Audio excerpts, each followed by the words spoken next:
নমস্কার বন্ধুরা, আজকে আমি আপনাদের শোনাবো সর্দি মোছার পাছা। সেদিন বড়গঞ্জের হাটবার, সকলকে সেই হাটে বাজার করতে যেতে হয়। গোপাল বড়গঞ্জের বাজারে চলেছে গ্রামের কয়েকজন চেনা জানা লোকের সঙ্গে গল্প করতে করতে। যেতে যেতে হঠাৎ গোপালের নজরে পড়ে সামনে একটি মেয়ে যাচ্ছে বোঝা মাথায় নিয়ে। গোপাল ভালোভাবে নজর দিয়ে দেখতে পেল মেয়েটি ভারী বোঝার জন্য হোক বা অন্য কোনো কারণে হোক কাঁদতে কাঁদতে আগে আগে চলেছে, আর ঘন ঘন একটা হাত দিয়ে সর্দি মুছছে, পাছায় ঘষছে আনমনি। কাঁদলে সকলেরই নাকি সর্দি আসে এমনিতেই। সে এক হাতে বোঝার টান সামলাচ্ছে আর এক হাত দিয়ে নাকের সর্দি টেনে পাছায় মুছছে। আর এ অভ্যাসটা তো অল্প বিস্তর অনেকেরই থাকে, এ আর তাই তেমন নতুন কি?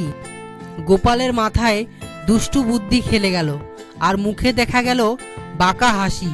গোপালের মাথায় তো সব সময় কত রকম বুদ্ধি ফিকিরের আসর।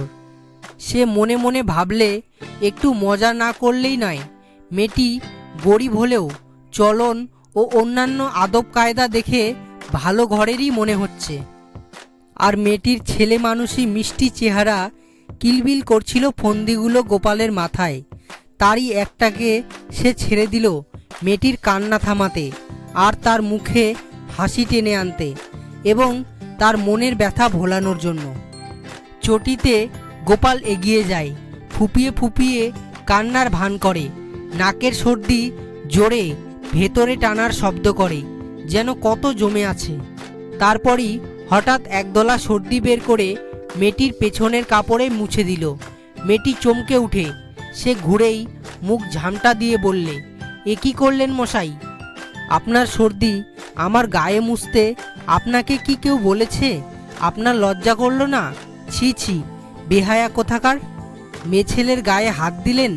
ভদ্রলোক হয়েও এই কি উচিত কাজ? আমি এখনই রাজদরবারে নালিশ করব, কেন আপনি আমার পাছায় হাত দিলেন। গোপাল প্রাণখোলা হাসি হেসে তখন বলল, তা বাছা, তুমি রাগ করছো কেন? তোমার সর্দি মোছার বহর দেখে আমি ভাবলাম এটা বোধহয় সর্দি মোছার পাছা। গোপালের সঙ্গীরা হো হো করে হেসে উঠে। মেয়েটির মুখেও হাসির রেখা দেখা দেয়। গোপাল তখনও বললে, দেখো বাছা, তোমার চোখের সামনে চোখের জল দিয়ে তা তোমার পেছনের কাপড়ের সর্দি ধোয়া যাবে না। তাই বাজারে পৌঁছাতে পৌঁছাতে আমার চোখের জল দিয়ে তোমার পাছার কাপড়ে সর্দির দাগ ধুয়ে দেব। আমি আবার এমন ছোট মেয়ের কান্না সইতে না পেরে কেঁদে ফেলি যে। মেয়েটি ফিক করে হেসে ওঠে। তার বাবার মতো কথা বলতে শুনে মেয়েটি তখন সব দুঃখ ভুলে যায়।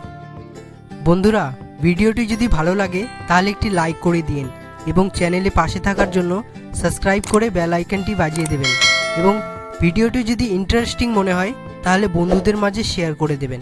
ধন্যবাদ।